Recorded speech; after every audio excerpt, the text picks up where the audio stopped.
Hello again, Internet. This is Lambo coming to you from my basement or my nerdery, depending on who you are. My wife calls it the nerdery, and I do too now. I wanted to give you another look at some of the models I used to replace Gloomhaven Gloomhaven Standees in the Gloomhaven game. This is part 2 in a series I started a while ago. It's been a while since I've put up one of these ones, longer than I wanted, but it takes a while to paint, base the models, and the build levels in between and all this other stuff, plus, you know, real life and work and things. So, if you haven't seen the first video, I'll throw a link up in the description. If I figure out tech-savvy stuff, I'll put a link in this video itself. But here we go. The first model we're going to look at is a replacement for the City Guard, and I'm using Runewars Daqan Spearmen as my standard guard there. That's a miniature war game by Fantasy Flight Games, and they're going to be my standard guards for the city. On the right of him, you'll see a different model. That is a Stark Sworn Sword from the Song of Ice and Fire Cool Min You're Not miniature war game. I'm going to use him to represent my elites of this city guard. Sometimes I use different models for elites so if I have them, and I have them ready. So I'll show them where I have them. I'm going to slide on down. I'm going to get into City Archers. And so for Archers, I'm using more... Let me get in focus, sorry. More Runewars models. These are Runewars heavy crossbowmen from the Daqan faction, or Daqan faction. It's got a Q, so I don't know how you say it. We're going to go with Daqan. Whatever.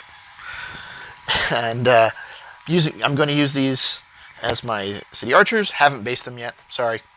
I'll get there when I get there. And then I'll probably use the Song of Ice and Fire miniature for elites, but I haven't gotten that far yet either. Okay. Now we got some Inox.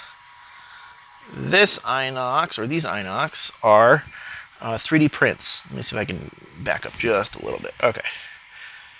So I designed these models on a site called Hero Forge. Hero Forge is for those of you who don't do 3D printing, or maybe don't know, on Hero Forge you can go and design a model, a miniature, based on a whole bunch of selection choices, and it's a very well done website, pretty easy to use, and create your own miniature based on anything you want, and then you can either purchase the file from them and print your own, which is what I did, or you can have them print it and pay for an individual model. So I designed a bunch of Inox to try and fit the Gloomhaven art as best I could, and this is what I came up for City Guards. I think each pose costs like $10, and then I can print as many as I like. So I did that for all 3 Inox type models. So this is my version of an Inox Archer. And now the Archers are also, everything here, like I said, is 3D printed on these guys.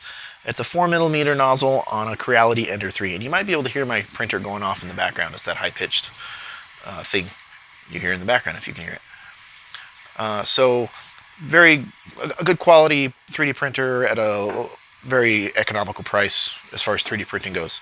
Entry level, I can't think of a better printer to get for entry level 3D printing. You can print stuff like this.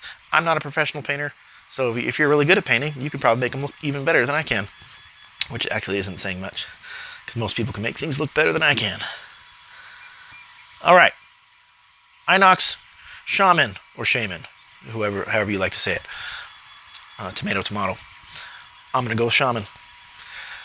These are also 3D prints, also off Hero Forge. I will throw links down in the description if you want to go see the settings I use to create these models on Hero Forge, and you can purchase your own if you want, or download them by purchasing the files and print them if this tickles your fancy, or you can tweak them and make them better. It's all up to you. Okay, now we're going to slide into Forest Imps. These it took me a while to settle on a model I liked for a Forest Imp. I looked all over, and what I found was an older game called Relics. It's by a company called Tor Gaming. I actually don't know if this game is still in print. It seems like it was on the way out. So a couple vendors still had some of their models. This is a Vaettir faction model called a Varrier. It took me a while to find them, like I said. They come in packs of 3, but painted up like that, I felt like it really matched the source art while still giving somewhat of a menacing appearance, which is what I was going for. I didn't want to fight cute fairies. I want to fight mean-looking forest creatures. So, yeah, Tor Gaming's Relics board game or war game, Vaettir Varrier. Now we have our Hounds. On the left are going to be what I use as a standard miniature. That is a Song of Ice and Fire model out of the box set for the Bolton's Bastards girls. They're like archers and hounds together. So the archers I actually use as elite bandit archers, and I showed those in my previous video. And these hounds I use for regular hounds. On the right, those are 3D prints. They come in a set of 3 different poses. I'm showing you 2 of them. And they're off. I found them on the website called MyMiniFactory. And the modeler, it goes by the name of Printed Obsession, and this is his wolf pack. Couple dollars, you get the files, print them up, and I think they print it out just fine. And so that's what I use as elites. Okay, this, cutting off the top there. That is my Earth Demon, which is a Pathfinder Deep Cuts model.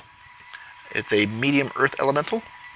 I liked these partially because of the cost. I could get 2 of these for $5, and that keeps the price down when you buy multiples of them. I think I need 6 for this game.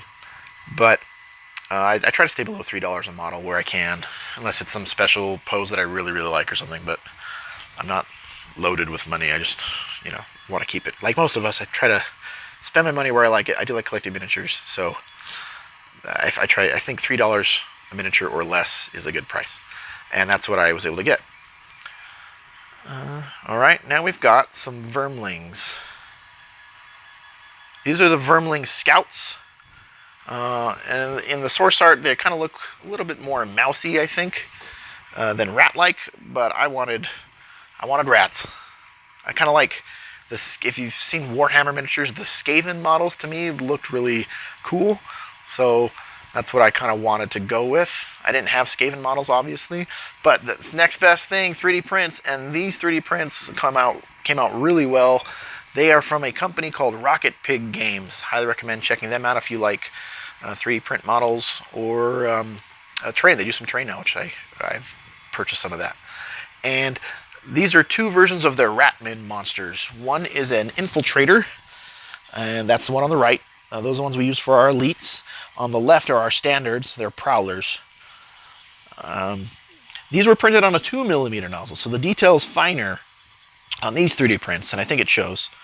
I can tell, looking at them personally, like in person, that the detail is much finer than the 4mm prints. So for any of you 3D printers out there thinking about trying to get detailed prints on an FDM printer, 2mm nozzles, it was a great improvement over a 4mm nozzle. Okay, so that's the end of the regular miniatures. If you don't want to see a boss miniature, turn away now.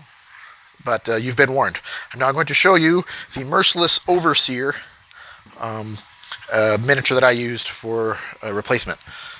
So this is my Merciless Overseer, what he's supposed to look like, and the model I got to represent. Okay, so this is one of those cases where I would spend a little bit more money, even if I didn't. I actually already had this model, so I didn't have to spend money, but it's a Hordes model, which is a War Machine Privateer Press, their Hordes game, and that is a Skorne faction Paingiver Beast Handler.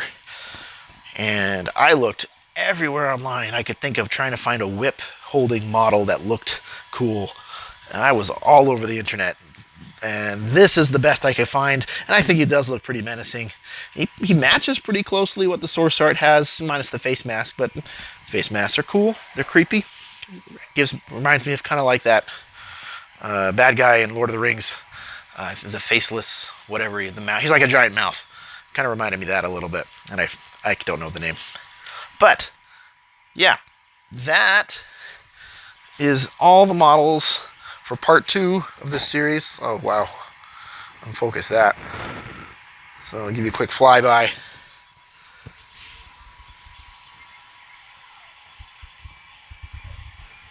So thank you for watching. I hope you enjoyed it. If you have any questions or comments, leave them below. A bunch of my terrain and stuff. And as always, happy gaming. I'll see you around.